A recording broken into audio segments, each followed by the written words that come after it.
শুরুতেই জানিয়ে দেব সংবাদ শিরোনাম। মোদির সভা থেকে ফেরার পথে ভুল ট্রেনে বিহারে গণপিটুনি খেলেন বাংলার বিজেপি কর্মী। রেখা নন, হিঙ্গলগঞ্জে ভূমিপুত্রকে চাই।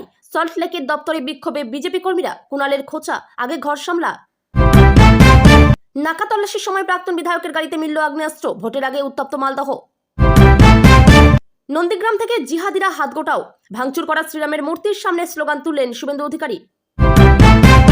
অর্জুন সিং বনাম সোমনাথ শ্যাম, একে অন্যকে চোর বলে কটাক্ষ। 30 মিনিট সিসিটিভি অফ করলেই পুনর্নির্বাচন। কমিশনের ডিজিটাল খাঁচায় কি এবার ধসে পড়বে তৃণমূলের ভোট মেশিনারি? দিলীপ জায়ার বিদ্রোহ, টিকিট না পেয়ে সল্টলেকের সদর দপ্তরে রিঙ্কু মজুমদার। কি বললেন দিলীপ ঘোষ? উত্তরবঙ্গ থেকে জঙ্গলমহল, দুদিনে 5 সভা। জোর কদমে প্রচারে নামছেন মমতা বন্দ্যোপাধ্যায়। প্রশাসনকে পাশ কাটিয়ে ভোটের চেষ্টা। বাংলায় আধিকারিক বদলি নিয়ে কমিশনকে তোপ গোটা ইন্ডিয়া জোটের। তৃণমূল প্রার্থী পবিত্র করের বাড়ির পাশ দিয়ে যাচ্ছিল শুভেন্দুর মিছিল, তখনই ঘটল অবিশ্বাস্য ঘটনা। মোতায়েন বিরাট পুলিশ বাহিনী। প্রথম চাল পবিত্র করকে প্রার্থী। শুভেন্দুর বিরুদ্ধে অভিষেকের দ্বিতীয় চাল আরো মারাত্মক। নন্দীগ্রামে পাখির চোখ তৃণমূল সেনাপতির। কি প্ল্যান জানেন? রেখা পাত্রকে মানছি না, মানব না, পদ্মে প্রার্থী কাটা। আজও বিক্ষোভ, বদল চেয়ে সরব বিজেপির একাংশ। হাতে জ্যান্ত কাতলা মাছ। বিধাননগরের বাজারে বিজেপি প্রার্থীর কাণ্ড দেখে থ আমজনতা। নন্দীগ্রামে বড় ভাঙন। ভোটের মুখে মমতার দাপুটে নেতাকে নিজের ডেরায় টানলেন শুভেন্দু। 153 জন প্রার্থীর নাম ঘোষণা হুমায়ুনের। তালিকায় একাধিক হেভিওয়েট। নন্দীগ্রাম ভবানীপুরে কারা? ভোট প্রচারে গিয়ে চমক। অগ্নিমিত্রের হাত ধরে বিজেপিতে যোগ সিপিএম নেতার। মৃত্যু ফাঁদ আরজিকর। ববি হাকিমের বড় গাফিলতির কবুলনামায় কি তবে ফাঁস? তৃণমূল সরকারের চরম অব্যবস্থা। প্রচারে বেরিয়ে দলীয় কর্মীদের বিক্ষোভের মুখে পড়তে হলো কালনার বিজেপি প্রার্থীকে। গুনতে হলো গো ব্যাক স্লোগান। অভয়ার মাকে জেতান। পানিহাটি থেকে সিপিআইএম প্রার্থী প্রত্যাহারের ডাক একদা বাম মনস্ক চিকিৎসকের। মধ্যপ্রাচ্যে যুদ্ধের আগুন। ভারতে কি মহার্ঘ হবে তেল গ্যাস? মোদির জরুরি বৈঠকে তোলপাড় দেশ। এসআইআর এর প্রথম সাপ্লিমেন্টারি তালিকা নিয়ে বড় আপডেট। দিনক্ষণ জানিয়ে দিলেন মুখ্য নির্বাচনী আধিকারিক। ভোটের পরে সব হিসাব নেব। নন্দীগ্রামের তৃণমূল সমর্থকদের সরকারি পরিষেবা বন্ধের হুঁশিয়ারি বিজেপি নেতার। সরকারি দেওয়ালে প্রচার মুছতে গিয়ে আক্রান্ত 2 নির্বাচন কমিশনের কর্মী। অভিযোগ টিএমসির বিরুদ্ধে। যতই আমলা পুলিশ বদলাক, জিতবেন মমতাই। কমিশন বিজেপি আতাতের অভিযোগে তৃণমূল নেত্রীর পাশে অখিলেশ। আমরা পথে ওরা পথে। প্রচারে বিজেপিকে খোঁচা তৃণমূল প্রার্থী নির্মল মাঝির। দিলেন ভেন্টিলেটর অ্যাম্বুলেন্সের প্রতিশ্রুতি। যাদবপুর এবার চাই চাই। বিকাশ রঞ্জনের সঙ্গে কাঁধে কাঁধ সুজনের। হারানো দুর্গ পুনরুদ্ধার করতে পারবে সিপিআইএম? ভগবানেও ভাগাভাগি। তৃণমূল বিধায়কের গড়ে পুজো দিতে গিয়ে মন্দির বন্ধ দেখে অভিযোগ বিজেপি প্রার্থীর। ইরান ইসরায়েল সংঘাতের জেরে 3 সপ্তাহে 2500 উড়ান বাতিল এয়ার ইন্ডিয়ার। পরিষেবা নামল 30%। আরজিকরের লিফট যেন আস্ত এক মরণ ফাঁদ। চোখের সামনে স্বামীর চুরমার দেহ দেখে শিউরে উঠছেন স্ত্রী। ঝাড়খণ্ড সীমান্তে 19টি নাকা চেকিং। 21 কোম্পানি বাহিনী। অনুব্রত কাজলের গড়ে অপারেশন ক্লিন শুরু সূর্যের। ভোটের আগে হাত থেকে তৃণমূলের 5 সদস্য। লালগোলায় পঞ্চায়েত সমিতি হাতছাড়া বাম কংগ্রেসের। ফার্স্ট হতে হবে। ভবানীপুরে মমতার কর্মী সভায় দলকে জয়ের টার্গেট বেঁধে দিলেন অভিষেক। আপনাকে দেখতে পাইনি, অভিযোগ কাকে জানাবো? প্রচারে বেরিয়ে জনতার মুখের প্রশ্নের মুখে অশোক দিন্দা। নন্দীগ্রামে চোর চোর স্লোগান ঘিরে তপ্ত রাজনীতি। শুভেন্দুকে নিশানা করে পাল্টা হুঙ্কার পবিত্রর। নন্দীগ্রামে অপারেশন জয়। শুভেন্দুর গড়ে 3 সভা নিয়ে নামছেন অভিষেক বন্দ্যোপাধ্যায়। এতক্ষণ শুনছিলেন সংবাদ শিরোনাম। এখন আসছি বিস্তারিত খবরে। বিস্তারিত খবর শোনানোর পূর্বেই আপনাদের কাছে করব একটি ছোট্ট অনুরোধ। বর্তমান সংবাদ চ্যানেলের খবর প্রত্যেকদিন শোনার জন্য চ্যানেলটি এক্ষুনি সাবস্ক্রাইব করে নিন। বিজেপি শাসিত ভিন রাজ্যে বাংলার পরিযায়ী শ্রমিকদের বাংলাদেশি দাগিয়ে মারধরের অভিযোগ দীর্ঘদিনের। এই বিষয়ে সরব বাংলার মুখ্যমন্ত্রী মমতা বন্দ্যোপাধ্যায়। তৃণমূলের সর্বভারতীয় সাধারণ সম্পাদক অভিষেক বন্দ্যোপাধ্যায় এবার প্রধানমন্ত্রী নরেন্দ্র মোদীর সভা থেকে ফেরার পথে বিহারে আক্রান্ত হলেন বাংলার এক বিজেপি কর্মী। ছেলেধরা সন্দেহে তাকে গণপিটুনি দেওয়া হলো। কোনো মতে প্রাণে বেঁচে বাড়ি ফিরেছেন এই ব্যক্তি। সারা গায়ে কাটাছেঁড়া, কালশিটে দাগ নিয়ে দুঃস্বপ্ন, আতঙ্কে রয়েছেন তিনি। জানা গিয়েছে কলকাতা থেকে ফেরার পথে ভুল ট্রেনে চড়ে তিনি বিহারে চলে গিয়েছিলেন। আক্রান্ত ওই বিজেপি কর্মীর নাম সোমনাথ বর্মন। তিনি উত্তরবঙ্গের আলিপুর দুয়ারের কুমারগ্রামের ভলকা 12 বিশা 2 গ্রাম পঞ্চায়েতের বারুইপাড়া এলাকার বাসিন্দা। জানা গিয়েছে গত শনিবার প্রধানমন্ত্রী নরেন্দ্র মোদীর সভা ছিল কলকাতার ব্রিগেড প্যারেড গ্রাউন্ডে। উত্তরবঙ্গ থেকে পেশাধীন মজুর সোমনাথ বর্মনও মোদীর সভায় যান। সভা শেষে বাড়ি ফেরার জন্য ট্রেনও ধরেছিলেন, কিন্তু তিনি ভুল করে অন্য ট্রেনে উঠে পড়েছিলেন। সেই বিষয়টি বুঝতে পেরে বিহারের কিষানগঞ্জ স্টেশনে নেমে পড়েছিলেন, আর তারপরেই ঘটে এই দুঃসহ ঘটনা। প্রার্থীর না পছন্দ, বহিরাগত রেখাপাত্র নন, টিকিট দিতে হবে ভূমিপুত্রকেই। এই দাবিতে রবিবার দুপুরে কলকাতার সল্টলেকে বিজেপির কার্যালয়ে হাজির হলেন উত্তর চব্বিশ পরগনার হিঙ্গলগঞ্জের নেতাকর্মীরা। রীতিমতো বিক্ষোভ দেখান তারা। সোশ্যাল মিডিয়ায় সেই ভিডিওই পোস্ট করলেন তৃণমূলের অন্যতম রাজ্য সাধারণ সম্পাদক তথা বেলেঘাটা আসনের তৃণমূল প্রার্থী কুণাল ঘোষ। লিখলেন, আগে ঘর সামলা, পরে ভাববি বাংলা। 26-এ বাংলা দখলের মরিয়া চেষ্টা চালাচ্ছে পদ্ম শিবির। তৃণমূলকে টক্কর দেওয়া কার্যত অসম্ভব জানা সত্ত্বেও এই 1 ইঞ্চি জমি ছাড়তে নারাজ বিজেপি। ভোট যুদ্ধে জিততে দিল্লিতে তৈরি করা হয়েছে রণকৌশল। হালে পানি পেতে অনেক চিন্তাভাবনা করে প্রার্থী বাছাই করেছেন শীর্ষ নেতারা। একাধিক বিদায়ী বিধায়কের আসন বদল করা হয়েছে, কিন্তু সেই তালিকা প্রকাশিত হতেই দেখা যাচ্ছে দিকে দিকে বিক্ষোভ। বহু এলাকার কর্মী সমর্থকদেরই পছন্দ হয়নি প্রার্থী। সেই তালিকায় রয়েছেন সন্দেশখালীর কাণ্ডে চর্চায় আসা রেখাপাত্র। 26-এ তাকে হিঙ্গলগঞ্জ আসনে প্রার্থী করেছে বিজেপি, যা মোটেই ভালোভাবে নেননি এলাকার বিজেপি নেতাকর্মীরা। কারণ হিঙ্গলগঞ্জের বিজেপি কর্মী সমর্থকদের দাবি, বহিরাগত কেউ নন, প্রার্থী হিসেবে ভূমিপুত্রকেই চান তারা। নিজেদের দাবি নিয়ে রবিবার সল্টলেকে বিজেপির দপ্তরে বিক্ষোভে সামিল হন বিক্ষুব্ধরা। ওঠে গো ব্যাক স্লোগান। বিক্ষুব্ধ কর্মীদের সব কথা, অবিলম্বে প্রার্থী বদল করতে হবে, বহিরাগত রেখাকে মানতে রাজি নন তারা। নাকা তল্লাশির সময় প্রাক্তন বিধায়কের গাড়ি থেকে মিলল আগ্নেয়াস্ত্র। ঘটনায় 6 জনকে গ্রেপ্তার করল মালদহ থানার পুলিশ। বাজেয়াপ্ত করা হয়েছে একটি পিস্তল। শনিবার রাতে ঘটনাটি ঘটেছে ওল্ড মালদহের চেচু মোড়ের নাকা পয়েন্টের কাছে। বাংলায় ভোট আবহের মধ্যেই এই ঘটনাকে কেন্দ্র করে তীব্র চাঞ্চল্য ছড়িয়ে পড়ে মালদহে। জানা গেছে, শনিবার রাতে মালদহ থানার পুলিশের পক্ষ থেকে 12 নম্বর জাতীয় সড়কের উপর নাকা পয়েন্ট তৈরি করা হয়।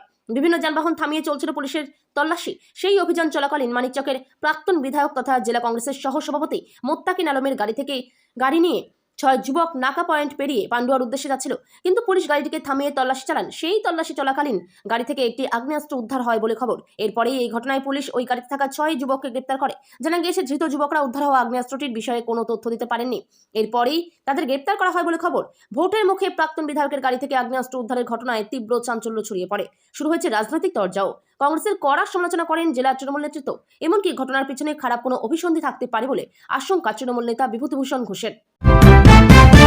রামনবমী পুজো উপলক্ষে পূর্ব মেদিনীপুর জেলার নন্দীগ্রাম 2 ব্লকের ভেটুরিয়া গ্রামের ঠাকুরচক স্ট্যান্ডে শ্রীরামের মূর্তি তৈরি হচ্ছিল। রাস্তার পাশে একটি অস্থায়ী চালায় নির্মাণ হচ্ছিল শ্রীরামের মৃন্ময় মূর্তি। কিন্তু আজ রবিবার সকালে স্থানীয় বাসিন্দাদের নজরে পড়ে যে মূর্তির মাথা কেটে নিয়ে গেছে কেউ বা কারা। ঘটনাকে ঘিরে ব্যাপক ক্ষোভের সৃষ্টি হয় এলাকায়। সকালেই সোশ্যাল মিডিয়ায় বিরোধী দলনেতা শুভেন্দু অধিকারী অভিযোগ করেন যে এটা জিহাদিদের কাজ। তিনি মুখ্যমন্ত্রী মমতা ব্যানার্জির তোষণ নীতির সমালোচনাও করেন। পরে নন্দীগ্রামের রিয়াপাড়ায় যেখানে মূর্তি ভাঙা হয়েছে সেখানে পথ অবরোধে অংশ নেন। সেখানে নন্দীগ্রাম থেকে জিহাদরা হাত গোটাও সহ বিভিন্ন স্লোগান তোলেন। পরে ভাঙা মূর্তিতে প্রণাম করে সাংবাদিকদের মুখোমুখি তিনি বলেন, গতকাল যিনি রেড রোডে হিজাব পরে নামাজ পড়তে গেছেন তিনি পুলিশ মন্ত্রী, তাকে জিজ্ঞেস করুন কেন হয়েছে। এই সরকার ঘোর সনাতন বিরোধী। আগামী দিনে জনতা মুখের উপর জবাব দেবে। তিনি দলীয় নেতৃত্বকে থানায় এফআইআর করার নির্দেশ দেব। এছাড়া ভাঙা মূর্তি রেখেই অন্য মূর্তি তৈরি করে পুজোর আয়োজন করার কথা বলেন। পাশাপাশি ফের যাতে একই ঘটনার পুনরাবৃত্তি না হয় সেজন্য সিসিটিভি লাগানোর কথা বলেন তিনি। শুভেন্দু অধিকারী বলেন, এখানেই রামনবমীর পুজো হবে এবং আমি পুজোর দিন আসছি। একজন হিন্দু হিসেবে যা করার আমি করব। অর্জুন সিংকে আক্রমণ সোমনাথ শ্যামের, পাল্টা অর্জুনের। অর্জুন সিংকে জগদ্দলে প্রার্থী হওয়ার চ্যালেঞ্জ ছুড়েছিলেন সোমনাথ শ্যাম। জগদ্দল থেকে পালিয়ে গেছেন অর্জুন সিং। আক্রমণ সোমনাথের। চোরকে ধরতে পুলিশ পাঠিয়েছে। পাল্টা নোয়াপাড়ার বিজেপির প্রার্থী অর্জুনের। একে অন্যকে চোর বলেও কটাক্ষ সোমনাথ ও অর্জুনের। সোমনাথ শ্যাম প্রসঙ্গে অর্জুন সিং বলেছেন, ও তো পার্মানেন্ট চোর। কতগুলো কারখানা বেচে দিয়েছে। একটা লোক খুঁজে পাবেন না যে জমি কিনেছে বা বেচেছে, তার থেকে টাকা নেয়নি। জগদ্দল বিধানসভায় একটা রিক্সাওয়ালাকে জিজ্ঞেস করুন লোহা চোর কাকে বলে, এক কথায় বলে দেবে এখানকার বিধায়কের নাম। পুলিশকে জিজ্ঞেস করুন থানা যে ওকে নিরাপত্তা দিচ্ছে, সেও ওকে লোহা চোর হিসেবেই চেনে। লোহা চোরের জন্য বিজেপি পুলিশ পাঠিয়েছে। যাও লড়ো, বুঝবে কত ধানে কত চাল। জাজরেল পুলিশ অফিসার। একটা চোরকে ধরার জন্য তো পুলিশ অফিসারই লাগবে। আমি কি চোরকে ধরবো? আমি চোর চোর বলে চেঁচাতে পারি, তাড়াতে পারি। চোরকে ধরবে তো পুলিশই। অর্জুন সিংকে এক হাত নিয়েছেন সোমনাথ শ্যামও। জগদ্দলের বিধায়ক অর্জুন সিং সম্পর্কে বলেছেন, যার বিরুদ্ধে কোঅপারেটিভ কেস, এত কোটি টাকার চুরি আছে, যার বিরুদ্ধে ভাটপাড়া পৌরসভায় কোটি কোটি টাকার চুরি আছে, যার বিরুদ্ধে ডালডা ফ্যাক্টরিতে একটা শ্মশান করে দেওয়া, যার বিরুদ্ধে পেপার মিলকে একদম শ্মশান করে দেওয়া, যার বিরুদ্ধে জুট মিলগুলোকে শেষ করে দেওয়া আছে, সে এখন বড় বড় কথা বলছে। চোরের মায়ের বড় গলা। বাংলার ভোটে সিসিটিভি ক্যামেরা ভাঙা বা তার মুখ ঘুরিয়ে দিয়ে ছাপ্পা মারার যে চিরাচরিত তৃণমূলী মডেল, এবার তাতে সরাসরি তালা ঝুলালো নির্বাচন কমিশন। অবাধ ও শান্তিপূর্ণ ভোট নিশ্চিত করতে এবার নজিরবিহীন জিরো টলারেন্স নীতি নেওয়া হয়েছে। কমিশন স্পষ্ট জানিয়ে দিয়েছে, কোনো বুথে যদি 30 মিনিটের বেশি ওয়েবকাস্টিং বন্ধ থাকে তবে সেই বুথে সরাসরি পুনর্নির্বাচন হবে। কমিশনের এই একটি নির্দেশেই শাসক দলের তথাকথিত ভোট ম্যানেজারদের কপালে চিন্তার ভাঁজ পড়েছে বলে মনে করছে ওয়াকিবহাল মহল। তৃণমূল জমানায় ভোট মানেই যেখানে সন্ত্রাসের অভিযোগ ওঠে, সেখানে এবার কমিশন নামাচ্ছে অত্যাধুনিক 360 ডিগ্রি মুভিং রোবট ও ড্রোন। রাজ্যের 80,719টি বুথের ভেতরে ও বাইরে পাহারায় থাকবে মোট 2 লক্ষ হাইটেক সিসি ক্যামেরা। 100% বুথেই চলবে সরাসরি ওয়েবকাস্টিং, অর্থাৎ বুথের ভেতরে বসে যে কারসাজি করার সুযোগ আগে মিলত তা এবার সরাসরি ধরা পড়বে দিল্লির ডিজিটাল স্ক্রিনে। শাসক দলের পেশি শক্তিতে টেক্কা দিতে এই হাইটেক নজরদারি কমিশনের এক বড় মাস্টারস্ট্রোক। রাজ্যে ইতিমধ্যে দাপিয়ে বেড়াচ্ছে 480 কোম্পানি কেন্দ্রীয় বাহিনী, ক্যাম্প করে চলছে কড়া নাকা চেকিং। তবে এটি কেবল শুরু। কমিশন সূত্রে খবর, ধাপে ধাপে আরও 2000 কোম্পানি বাহিনী নামিয়ে বাংলাকে কার্যত দুর্গে পরিণত করা হচ্ছে। 2026 বিধানসভা নির্বাচনের দ্বিতীয় দফার প্রার্থী তালিকা প্রকাশ হতেই বঙ্গ বিজেপির অন্দরে চাপা ক্ষোভ এবার প্রকাশ্যে। আলোচনার কেন্দ্রে রয়েছেন প্রাক্তন রাজ্য সভাপতি দিলীপ ঘোষের স্ত্রী রিঙ্কু মজুমদার। নিউটাউন রাজারহাট কেন্দ্র থেকে প্রার্থী হওয়ার ইচ্ছা প্রকাশ করে বায়োডাটা জমা দিলেও তালিকায় নিজের নাম না দেখে সরাসরি সল্টলেকের দলীয় কার্যালয়ে হাজির হন তিনি। এই ঘটনাকে কেন্দ্র করে শুরু হয়েছে রাজনৈতিক জল্পনা। দল যা সিদ্ধান্ত নিয়েছে সেটাই মান্য। রবিবার প্রাতঃভ্রমণে বেরিয়ে এই প্রসঙ্গে মুখ খোলেন দিলীপ ঘোষ। রিঙ্কু মজুমদারের টিকিট না পাওয়া নিয়ে প্রশ্ন করা হলে তিনি বলেন, হাজার হাজার কর্মী আবেদন করেছেন, উনিও করেছেন, উনি আমার আগে থেকে দল করছেন, তবে দল যা সিদ্ধান্ত নিয়েছে সেটাই মানা হয়েছে। দিলীপ বাবুর এই মন্তব্যে একদিকে যেমন স্ত্রীর রাজনৈতিক অভিজ্ঞতার প্রতি সম্মান ঝরে পড়েছে, তেমনই দলীয় শৃঙ্খলার প্রতি দায়বদ্ধতাও ফুটে উঠেছে। তবে রিঙ্কু দেবীর ক্ষোভ যে সহজে কমছে না তা তার দলের সদর দপ্তরে সশরীরে হাজিরা দেওয়ার ঘটনাতেই স্পষ্ট। একাধিক ইস্যুতে তৃণমূলকে তোপ টিকিট বিতর্ক ছাড়াও এদিন আরজিকর হাসপাতালের লিফট বিভ্রাটে যুবকের মৃত্যু এবং মমতা বন্দ্যোপাধ্যায় রেড রোডের সভা নিয়ে কড়া ভাষায় আক্রমণ শানান দিলীপ ঘোষ। তিনি অভিযোগ করেন, আরজিকরের ঘটনার ধামাচাপা দেওয়ার চেষ্টা করছে তৃণমূল। পাশাপাশি মুখ্যমন্ত্রীকে কটাক্ষ করে তিনি বলেন, মমতা বন্দ্যোপাধ্যায় ধর্মীয় মঞ্চ থেকেও রাজনীতি করেন।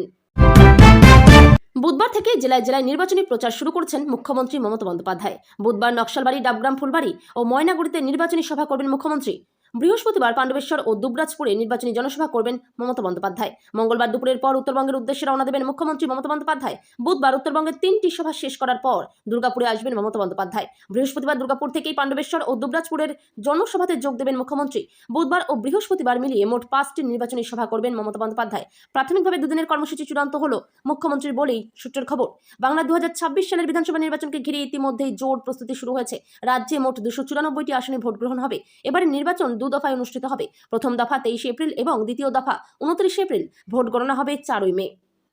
নির্বাচন কমিশনের তত্ত্বাবধানে রাজ্য জুড়ে নিরাপত্তা ব্যবস্থা জোরদার করা হচ্ছে। কেন্দ্রীয় বাহিনী মোতায়েন, স্পর্শকাতর বুথ চিহ্নিতকরণ এবং ভোটারদের নির্বিঘ্নে ভোটদানের ব্যবস্থা নিশ্চিত করতে একাধিক পদক্ষেপ নেওয়া হয়েছে।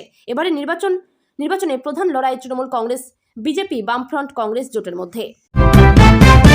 পশ্চিমবঙ্গের বিধানসভা নির্বাচনকে কেন্দ্র করে নির্বাচন কমিশনের ভূমিকা এবং ব্যাপক হারে প্রশাসনিক আধিকারিকদের বদলি নিয়ে সরব হয়েছেন মুখ্যমন্ত্রী মমতা বন্দ্যোপাধ্যায়। তার অভিযোগ, নির্বাচনের আগে ইচ্ছাকৃতভাবে রাজ্যের প্রশাসনিক কাঠামোতে হস্তক্ষেপ করা হচ্ছে এবং একের পর এক আধিকারিককে বদলি করে দেওয়া হচ্ছে। এই অভিযোগের পরই তার পাশে দাঁড়িয়ে সমর্থনের সুর তুলেছে দেশের একাধিক বিরোধী দল। সমাজবাদী পার্টির প্রধান অখিলেশ যাদব শনিবার মমতার বক্তব্যকে সমর্থন করে বলেন, পশ্চিমবঙ্গে বড় সংখ্যায় আধিকারিকদের সরিয়ে দেওয়ার খবর তিনি শুনেছেন। তার কথায় মমতা বন্দ্যোপাধ্যায় বিজেপির বিরুদ্ধে যা বলেছেন তা কমই বলেছেন। যদি তিনি একা লড়েন তবুও জিতবেন।